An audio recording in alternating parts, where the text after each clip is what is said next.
Cordy, Cordy. Woo-hoo. Woo-woo. I love that when you do that little woo-woo. We're going to go here. I ain't got time for no jibber jabber. I'll never get anything done with your hair. Here we go.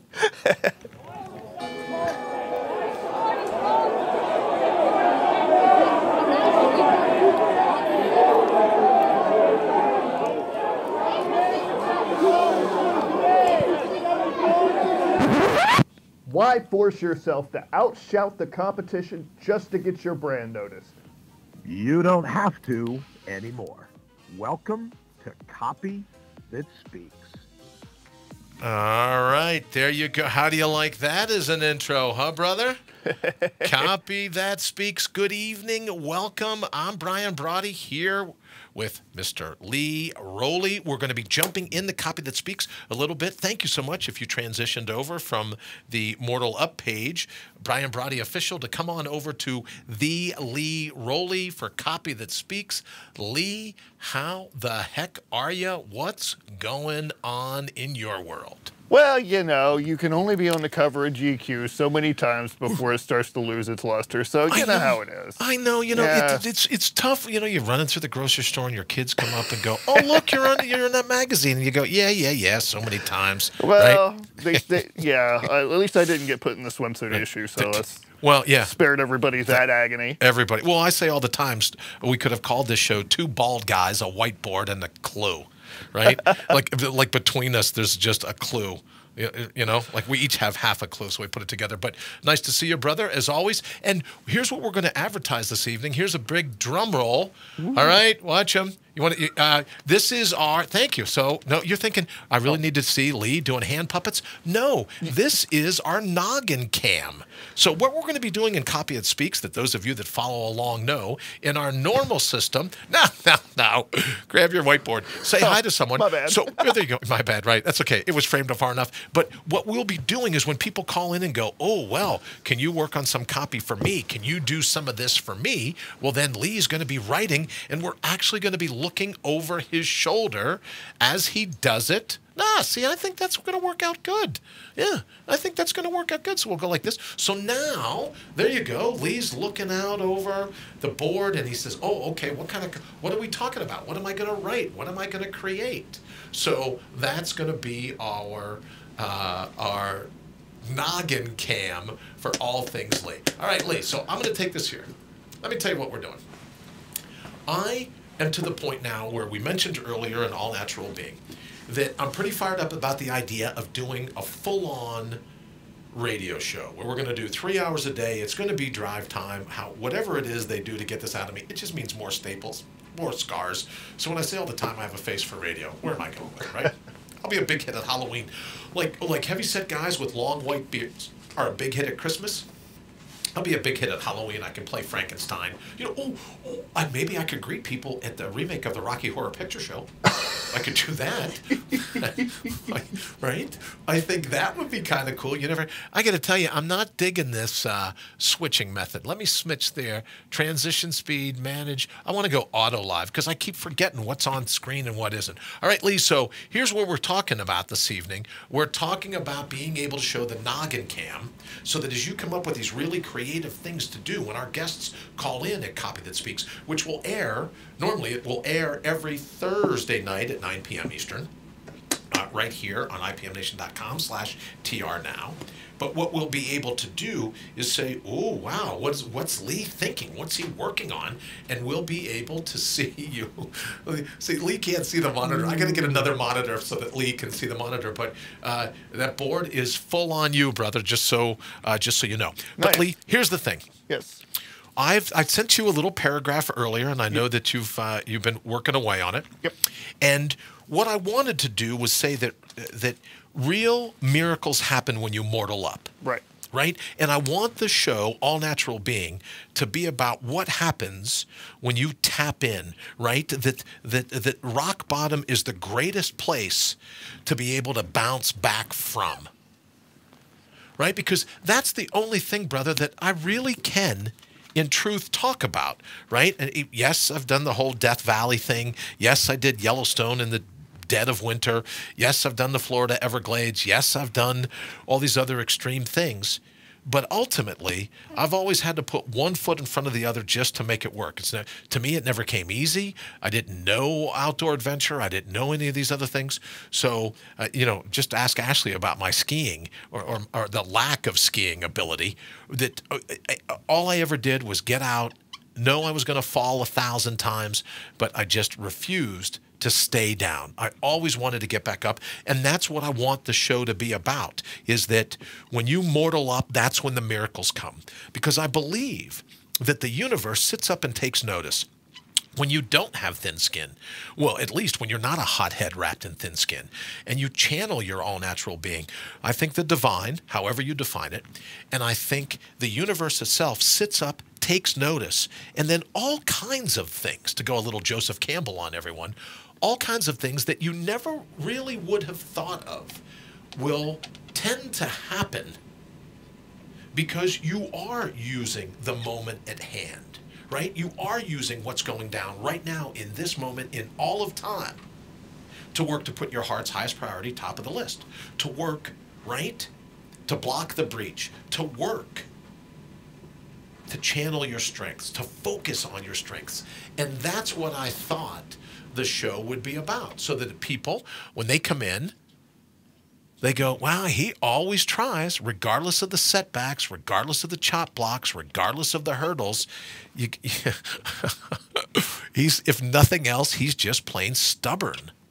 And that's what I want the show to be, where people would come in any particular moment and go, I needed a little bit of vaccine from the vapid. I needed a little bit of cognitive Kevlar, right? A little bit of inspiration to block me from the inane in the everyday. Or for that matter, Lee, as we go back to Noggin Cam, the difference between innate and inane. But giving permission to the listener to put their heart's highest priority top of the list. And we had mentioned that we'll be doing the Patreon account so that people that want to get in and want to listen, we're still going to do All Natural Being, right? We're calling it, we were talking with Henry and Matt about it, and obviously talking with you and Wayne about it as well, as this concept of invitational programming. We'll probably do a half hour each day when we get ready to do it, Lee.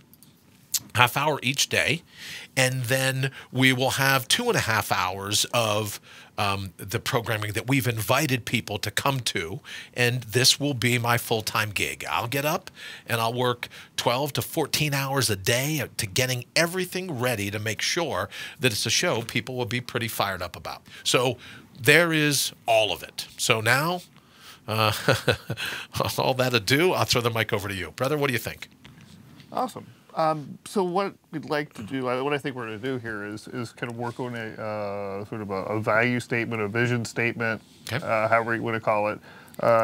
Something that's just overarching that gives people a sense of what you're doing, okay, and what they can get out of it. Because, I mean, ultimately, I know that you say you don't have to have anything to teach, but there's always that element of what's in it for me. If people are going to invest time, if people are going to invest money, if people are going to even invest their attention, then ultimately there has to be something that they can get out of it.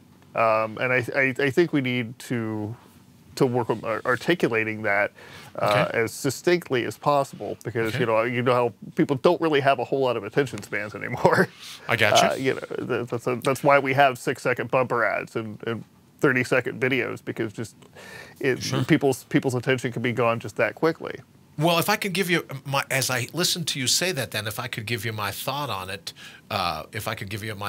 real quickly, I think that people wonder about their ultimate potential. I know I most certainly did, and I know that the discovery of a golf ball-sized brain tumor, what I've learned from it, what it highlighted for me was that humans, every listener, every human included, are truly made to aspire to amazing heights, and that you get to those heights by springing from the very depths of who you are, right? From the bottom of your heart to the top of your mind, that miracles happen when you mortal up.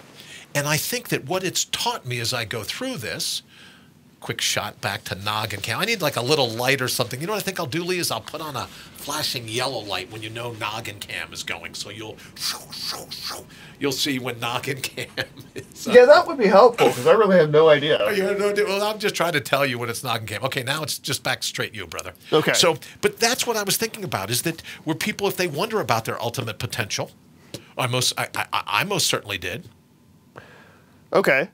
So let's play with that statement a little bit, Okay. because you opened it, and I like the fact that what you sent me opened with a question, which as you phrased it, was ever wonder about your ultimate potential. A question is a fantastic way to draw people in because it immediately makes them part of the narrative. Okay.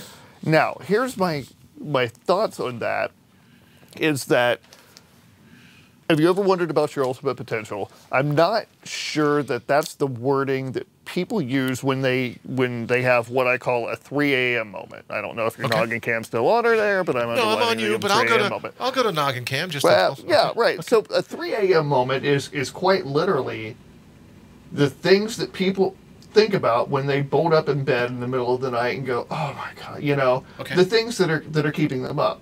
All right. So. To me, I can't say that I've ever woken up at 3 a.m. and said, gosh, I wonder about my ultimate potential. Good point. That's an underlying. Okay. Okay. Wondering about your ultimate potential is an underlying factor here. But above all these are the things that you're more likely to think about, which, it can be abstract and specific at the same time. Like, have you ever felt like there was more to life, but you just couldn't put your finger on it? Sure. If there was, have you ever felt empty and you just couldn't figure out why? Okay. Okay. Specific phrases that I think that people could relate to, because, you want people to say, yeah, I felt exactly like that. You remember, we go back to, write copy that makes people say, OMG, you get me, and shut up and take my money. Right. Right. So the closer you can tap into those actual phrases, and, that's why I always advocate, doing spying on social media. Okay. Because you can see people saying these very real, visceral, authentic things that you're not going to hear them say face to face, or if you ask them.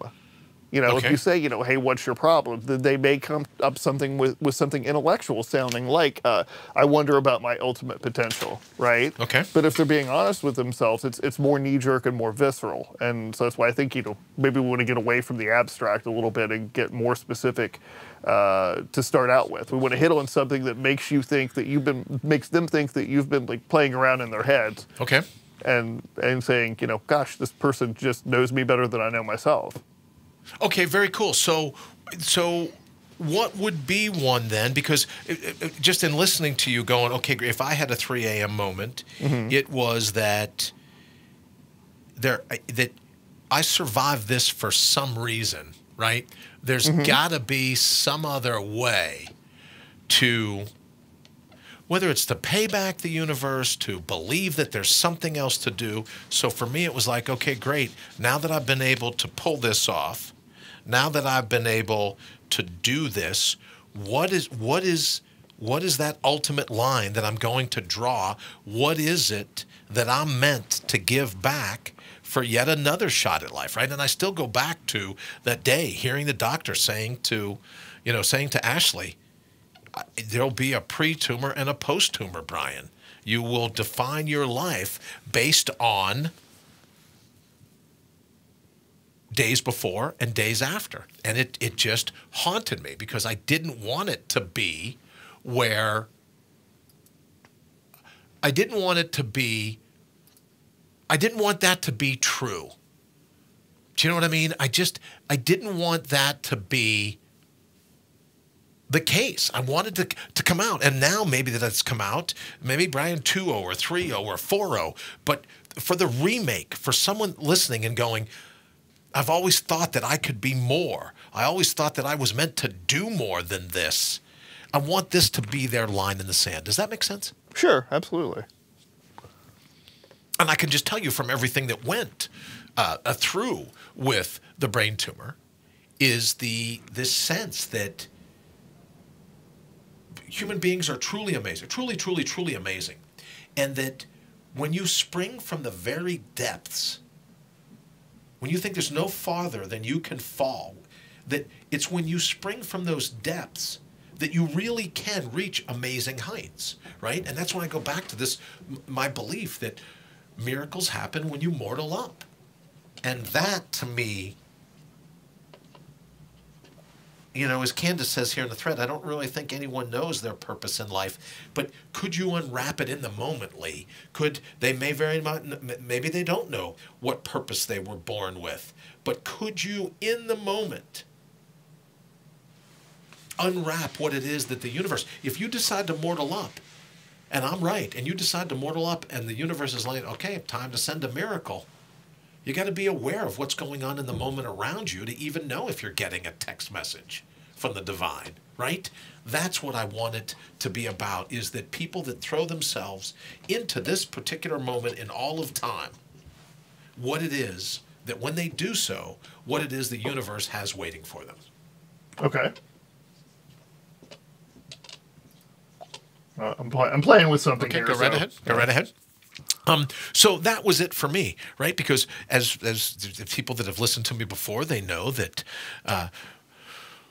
you know, right after my second operation, I was pretty sure that I was tapping out. You know, I saw, you know, Henry and I have talked about it at length before, you know, in terms of seeing the lights and going on to the next life and this and that. And I called for the nurse, who I didn't know at the time, just because I wanted to hold someone's hand. If I were going to die, I wanted to hold someone's hand. And it was interesting to me the other night, Lee, we were watching the movie Heat with Robert De Niro and Al Pacino. Right. And at the very end, one guy's a cop, one guy's a bad guy.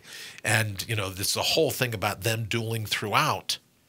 But in the end, and not that anyone's going to run out and rent Heat now, so I'm not ruining the ending. But in the end, one of the two dies after they get into a gunfight, and he reaches his hand out, and the other one goes and holds his hand. Even though they were antagonists, even though they were on opposite sides of the gun battle, he didn't want to go without holding his hand. And as his friend, so to speak, or at least, you know, a guy that understood what it was like to be that ate up by either the job or by being a bad guy, by being a cop or being a criminal, he knew what it was like to not want to leave this planet alone. He wanted to hold someone's hand. And when I saw that, it caused me to take a really deep breath, a really deep pause, because I knew exactly what he was talking about. I knew exactly how he felt. And that night, I just didn't want to go to the next life. Good evening, John. Thank you for joining us, and Candace as well. David Ray, thank you for joining us. Glad you found us. Wayne, thank you. Yeah, I'm still learning how to do this, Wayne, but thank you very much. I want people to think that given another shot at life, what would they do? No more asking permission, no more waiting for cues. What would they do to be able to put their heart's highest priority top of the list? Okay. That's another, I'm loving that shot. What's everyone think here in the thread? Hey, John, good evening to you as well. What's everyone think of the noggin cam in the thread? I like that, Lee. I'm surprised no one has said teach Lee some penmanship. No, no one's, no, you know, the only complaints are about me working the cameras. Okay. Oh, you got to do the transition smoother. You got to do this. You got to do that. Yeah. So that's, yeah. If anyone from Wirecast is watching, they're going to be like, Bri. Didn't we teach you any better than that? And let me just say this as a disclaimer, Lee. Yeah, I'm absolutely sure they taught me better. I'm just not that sharp, right? I'm just not. It's just not. You know what I mean? Brian, you were here for a reason. I truly believe that. Well, thank you, Candace, very much. And that's what I hope to be able to identify in the days and weeks ahead, Candace, is just what is that, right? I don't want to, this is going to sound a little shallow perhaps, I don't want to waste anyone's time. I certainly don't want to waste my time. But Lee, I don't want to waste the listeners' time either. Right. John says, love it. Great bird's eye view. Thank you, John. Yeah, just like me, the pander for a compliment. Thank you, John, very much. It's called the Noggin Cam. Yeah. And Lee, you got to tell them. I've got the full camera shot on you now. Tell them about your idea about what you're going to put on the top of your head. Oh, yeah, you can sell absolutely. advertising space. You know, I'm thinking, as a way to begin monetizing Copy That Speaks, I'm going to get this space for rent printed and put on top of my hat. And then if you'd like to advertise on Copy That Speaks, just send me your logo, your tagline, whatever you want. We'll print it out. We'll put it on top of my head, and you'll be on the Noggin Cam. Do me a favor, brother. Lean just a little bit forward. Okay. So see, there you go. There's your logo right there. Okay. Right? Your logo will be right there. Right on. See? How cool is that going to be? Let me get my name out of the way. Yeah, your logo goes right there, right on top of the Noggin Cam. All right. I think that's absolutely hysterical. All right. Well, you know what? I think I've got something we can work with here, so I'm going to try to write it in black so we can actually see it when I can. So I can do the big reveal, and Ooh, the that thing sounds like, great. Yes. yeah, I know. okay. Everyone loved that last time. A lot of people. Candace says, you People may are so never easily know, amused. but I know, right? I follow all the shiny things. Candace says, you may never know, but what you're doing is awesome. Candace, thank you so very much. I truly appreciate that. John, thank you as well. All right, so Lee, let me know when you're ready for the big reveal. And you know what we're going to do? Renting headroom. John likes that idea. Ooh. Yeah. I like that. What we're going to do before too long, Lee, because you still got 9 minutes left in your show. I do. What we're going to be doing before too long is maybe we'll set a clock, right? But I like the idea of putting that flashing amber light to let you know that Noggin Cam is on, right? So, but now you're straight ups because I want you to do the big reveal. That's going to be great. So Right. tell me when you're ready. But the bottom line of all of this is being in the position to say, miracles happen when you mortal up, right? That for me, that's what I had hoped to be able to communicate to people that'll be listening. That was my thought process, at least. All right, I can hear you marking away. It's this is down great. there. There you go. No, take your time. I pitied a fool. Now, are we allowed to culturally appropriate like that? What? What you talking about? Yeah. Right? Or was it Mr. T? Yeah, he was great. I love that A-Team. I can culturally appropriate Red Foreman from that 70s show too. Okay. Appropriate my foot up your ass. There. So right. here's what I'd like to play with, and see what you think of this. Hold on, I'm going from Noggin Cam to the big reveal. And to see if I can actually read this. Okay. Yeah. Can you see this? When life no longer. When life no longer makes sense, it's the perfect time to hashtag mortal up. Let's go chase miracles. I love it. I love it. Yeah, I wish. So, you know what I need to put in this thing now? Applause. Oh, we need applause. Hold on, let me see. I might have. Hold on. No, I don't want that. I don't. A crowd guy. I go like this.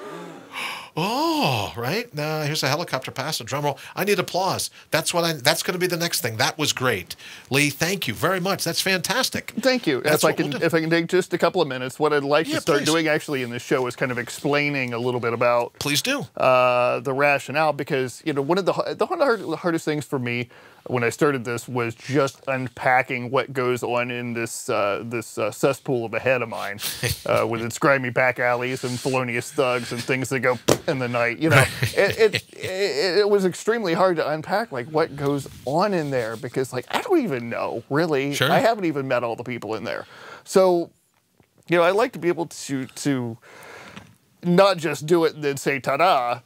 But, if people are out there and creating their own business, I want them to be able to better create their own copy.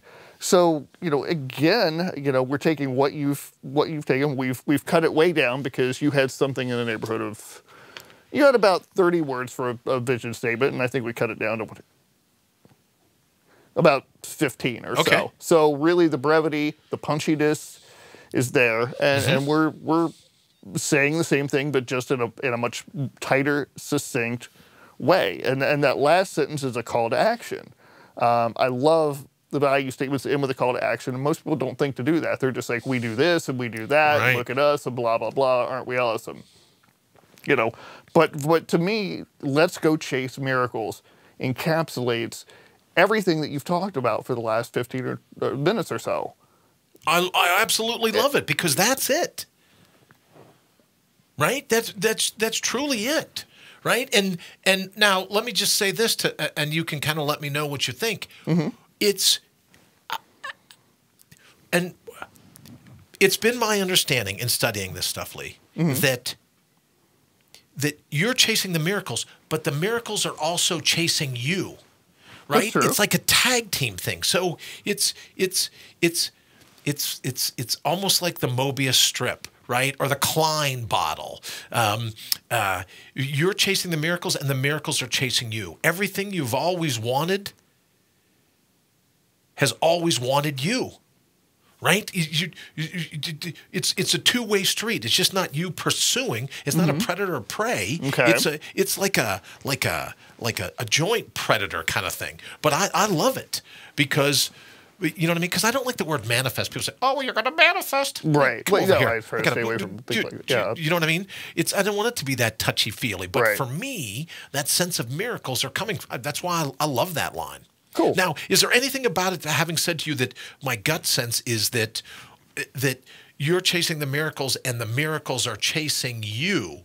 Is there anything about that thought when you put it in that would cause you to, like, when you write these taglines for future guests, does it cause you to go, oh, okay, is this like a chessboard? And you're going, oh, nice move of your rook or your knight there. Absolutely. And then do you counter with that and go, okay, great, now here's what we're going to do. Like, do you return serve, I guess is my question. Absolutely. Okay. I've become such a big fan of doing collaborative coaching. Okay. In fact, I enjoy that more than just writing copy for clients now. I love being able to just sit in a room with an hour with a client and do exactly what we're doing now and the back and forth, because I don't, I'm not one of these the copywriters who's like, I know all the tricks and my word is law and this is how it has to be, because it's I think Gerald Coe, I want to say his name is, was talking about how all content is how all excellent content is a product of experimentation. Okay. And I believe that all great copy is a product of experimentation too. Otherwise, you're going to end up sounding like everybody else. Sure. And to take it one step farther, it's even more powerful when it's a process of collaboration. So I think that what we've identified here is that we're having maybe an issue with the word chase.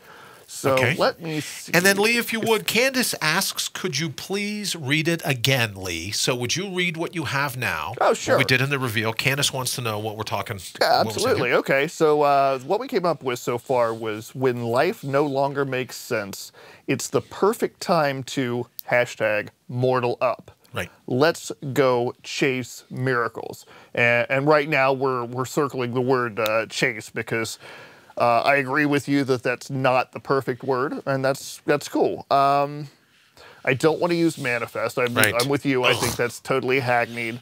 I don't know that I particularly like the word attract, because that seems to go the other way, and it's also extremely overused. Okay.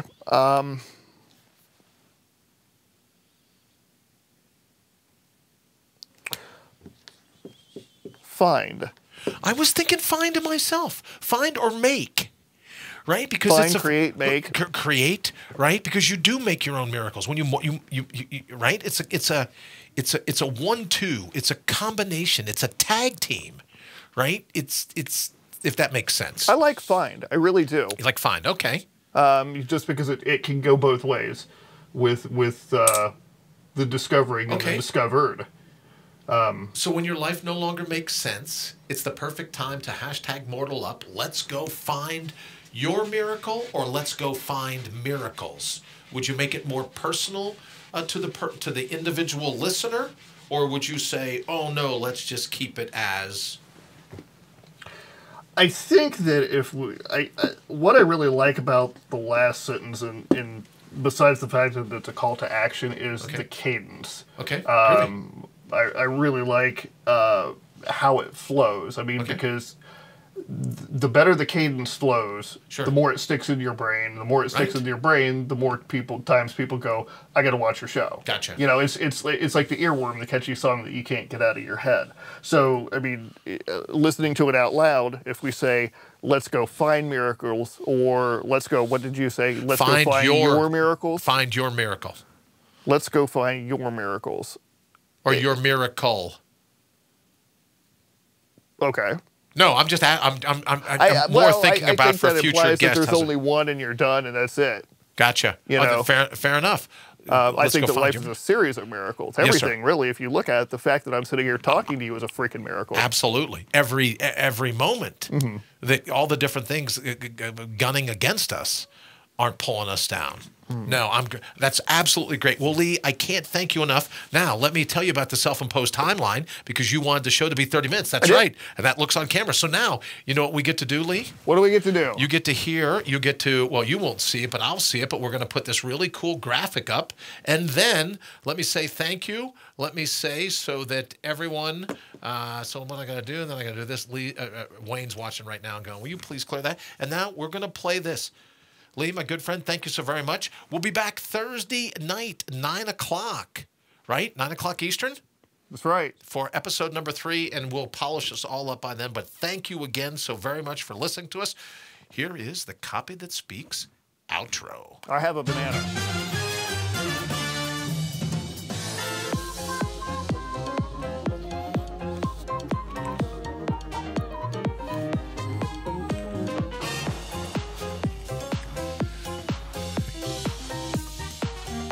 See the banana.